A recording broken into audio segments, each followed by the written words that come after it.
नागर परिवारना समस्त मित्रोना मोक्षार्थे भागवत कथा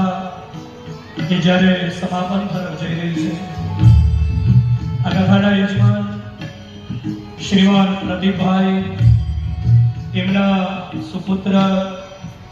શ્રીમાન અજયભાઈ શ્રીમતી કોમલબેન અજયભાઈનો નાનો એવો સુપુત્ર નક્ષ